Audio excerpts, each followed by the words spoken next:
10-minute 3D animation, a comprehensive insight into the entire CPU manufacturing process. How does a pile of sand actually turn into a chip? Pay attention, please. The production of CPUs starts with wafers. It requires over 1,000 processes. Bubble month. It takes more than 3 months. When completed, each wafer will contain hundreds of CPU chips. Each chip contains 26 billion transistors. These chips are then cut from the wafer. After testing and packaging, they are finally installed into your computer. In this video, on one hand, we will delve deep into the entire CPU manufacturing process. On the other hand, we will detail how these manufacturing devices work. Everyone, please focus. Let's begin now. Before we officially start, we need to introduce you to the internal structure of the CPU. This will help in understanding the subsequent manufacturing processes. Lieutenant LI. The CPU has dozens of cores, a memory controller, a graphics processor, and other structures. 2mm 95 feet. Let's enlarge one of the cores. L2 cache. L2 cache.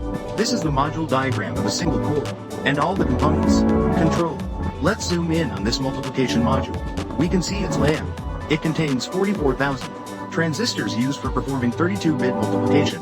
This only accounts for 0.00017 of the CPU's total of 26 billion transistors. Billion transistors, 26 bill further transistors. Let's zoom in further. We can see many layers of metal wiring and interconnects. And at the bottom layer are the transistors that make up the basic logic gates. It is important to note that these metal interconnect layers are not suspended. The gaps are filled with insulating material to provide support and to prevent short circuits. In addition, here we are only showing a small portion of the metal layers. In reality, there are a total of 17 layers of metal wiring in the CPU. Each group of layers uses increasingly larger interconnects. The bottom is local interconnects, responsible for transmitting data in the 32-bit multiplication circuit. The middle is intermediate interconnects, responsible for transmitting data within the core. The top is global interconnects, responsible for transmitting data throughout the entire CPU. Now that you've seen this, are you curious? Just how small are these transistors? We will zoom in again and go past the interconnect layer. To find the transistors, its channel size is 36,652 nanometers. The spacing is 57 nanometers. Let's be more visual. This is compared to a mitochondria, a grain of dust, and a human hair for size comparison. Now you have a preliminary understanding of the CPU's interior. However, the CPU manufacturing process is quite complex. For easier understanding, I will divide the following content into 3 parts. The first part provides a rough overview of the CPU manufacturing process, to give you a general impression of the entire process. The second part, understanding the manufacturing equipment and learning how it works. The third part, starting from sand, following the steps of CPU manufacturing, conducting a complete production run from a semiconductor factory. Everyone, please do not be distracted. Let's officially begin now. First, let's look at the manufacturing process of the CPU's first layer. First, we deposit a layer of silicon dioxide on the wafer. Then, we apply a layer of photoresist. Next, ultraviolet light and circuit pattern masks are used to print patterns on the photoresist. Then, a solvent is used to remove the photoresist in the UV exposed areas, creating a mask layer with the circuit diagram. Using the mask layer, the exposed silicon dioxide is etched away, revealing the previous layer. Next, the mask layer is removed, and a layer of copper is added, covering and filling the areas that were just etched away. Finally, the surface is polished, revealing the patterns of copper and insulator. This completes one layer of the circuit. When building the next layer, the same steps need to be repeated, but with a different circuit pattern mask. Since each layer follows the same steps, these steps can be visualized as a clock-like circle, which is more illustrative. To manufacture all 80 layers of the chip, the whole sequence needs to be repeated multiple times, totaling 940 steps. It is important to note that the transistors at the bottom are more complex than the metal wires. Therefore, additional steps are required for manufacturing. In addition, the wafers undergo multiple rounds of cleaning.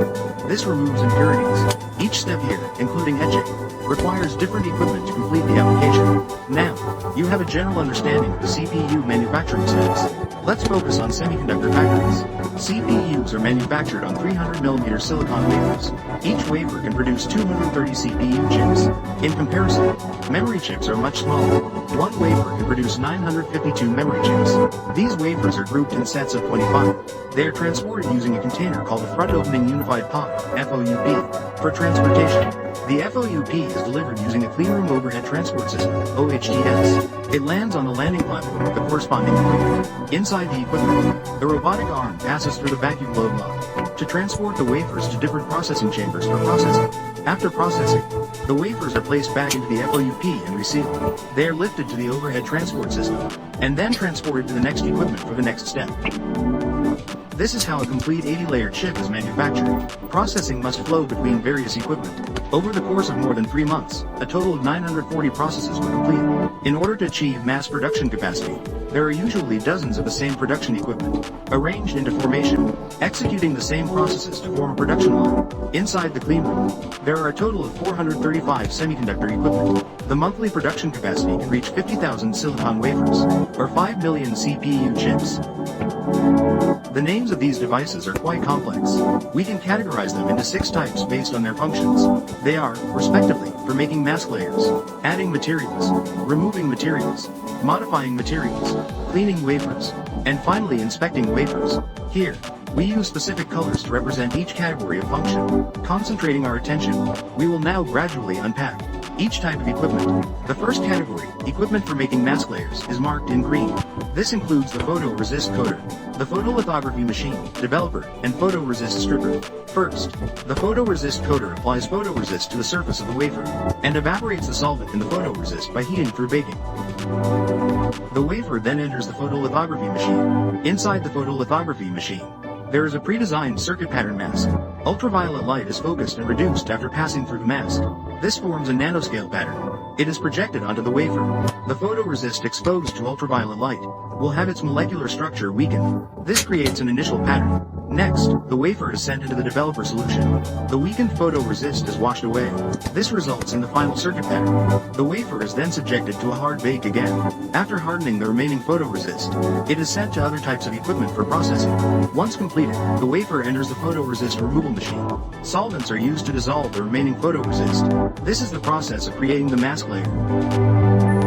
Throughout the entire process, there is no doubt that the photolithography machine is the most important equipment. Its interior contains an ultraviolet light source, a set of lenses that focus the light, the circuit pattern mask, and the wafer mold.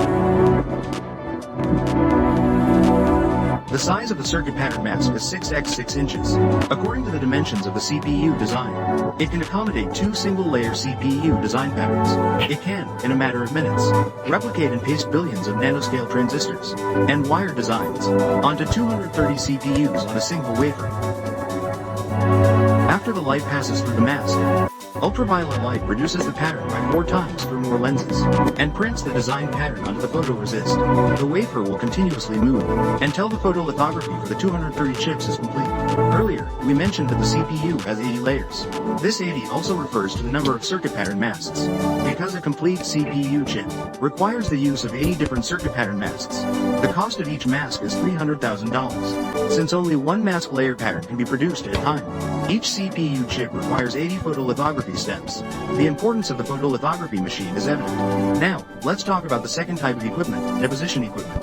Marked in blue, deposition equipment, used to add or deposit compounds onto wafers, a bit like spray painting through a specific pattern.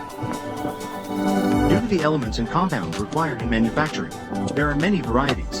Deposition equipment is also diverse, but ultimately, there are 3 main types. The first type adds metals, such as copper or tantalum, oxides.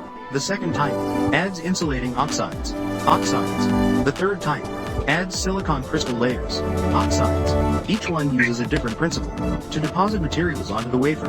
Therefore, they have different equipment names. Deposition equipment usually has a central processing chamber, surrounded by various smaller chambers. Each small chamber is dedicated to adding specific elements or compounds. The third type of equipment performs the opposite operation. That is, it removes material. Such equipment is marked in red. There are 2 methods for material removal. The first method is etching. Etching machines use special etching solutions that react with the material on the wafer surface. Perform etching, usually used with photoresist masks, to remove material exposed outside the mask, to form molds, to prepare for filling materials with subsequent deposition equipment. The second method for material removal is CMP, that is, chemical mechanical planarization. CMP uses slurry and polishing pads to polish the wafer surface, making it completely flat. CMP can flatten the top layer of the wafer, usually the last step in a series of processes, to prepare for adding the next layer of material. The fourth type of equipment is called an ion implanter, marked in purple. This type of equipment uses photoresist mask templates to bombard areas not covered by the mask, bombarding with phosphorus, boron, or other elements. Unclear context, the corresponding P-type and N-type transistors. Ion implanter.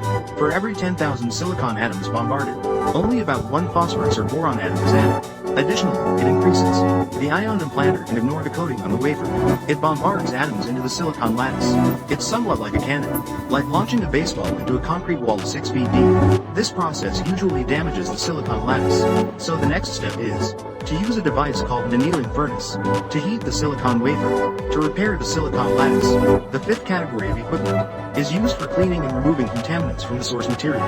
Marked in green, wafer cleaning machine uses ultrapure water to rinse the wafer. Then it dries with nitrogen or hot isopropyl. The cleaning of the wafer is quite frequent. No trace of any tiny impurities can remain. Finally, the sixth category of tools is quality inspection equipment for defect detection. Marked in pink, a common example is the electron microscope. It has nanometer level resolution.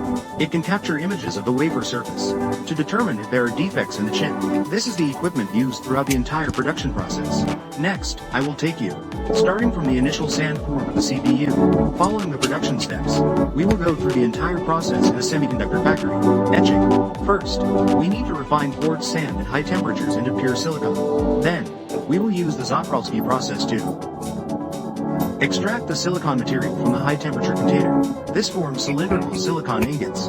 Next, we cut it into silicon wafers with a diameter of 300 millimeters. The wafers are approximately 0.75 millimeters thick. The side of the wafer has a barcode and a small notch. This is used to indicate the direction of the lattice. The cost of a wafer is about $100, but after being made into a CPU, its value is close to $100,000. This is 10 times more expensive and the same weight in gold. Once we have the wafer, we first deposit a layer of insulating silicon dioxide on it. We coat the surface of the wafer with photoresist using a coater. Then, we send the wafer into a soft bake. This removes the photoresist solvent. Then, the wafer is transferred to the photolithography machine. The photoresist reacts when exposed to ultraviolet light. The design from the circuit pattern mask is transferred to each chip on the wafer. Next, the wafer enters the developing equipment. The exposed photoresist is washed away. Then a hard bake is performed to harden the remaining photoresist. A mask layer is formed. With the mask layer in place, the wafer enters the etching equipment. The unprotected surface of the wafer is etched to form the circuit pattern. Then the wafer is bombarded using an ion implanter to form the corresponding P-type and N-type transistors. Next, the wafer is sent to the photoresist removal tool to remove the mask layer.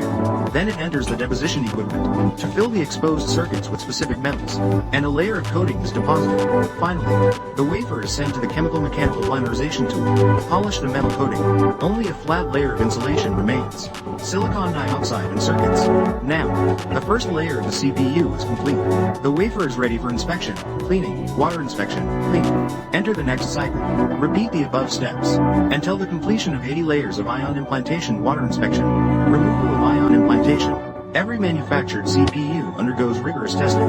If the core has defects, the chip can still function normally. However, performance will decrease. Engineers will disable the damaged cores. Classify the CPU into different grades. The one with the least defects is grade 19. The highest performance. The highest price. The one with the most defects is grade 3, although it has slightly lower performance. But it has a lower price. So if you fix your i3, it can become a grade 19. Think about whether it's a big profit. After classification, then use lasers to cut the wafer into individual chips. Flip and place them on an intermediary layer. The intermediary layer is used to connect the chips to the substrate to transmit electrical signals. At the same time, on the back of the chip, place a protective thermal lid. Finally, install the integrated heatsink on top. Then perform a final test on the entire assembly. If everything is normal, it can be packaged for sale. Now you have a complete understanding of the CPU manufacturing process. It's time to grab a handful of sand from outside and try to create your own CPU.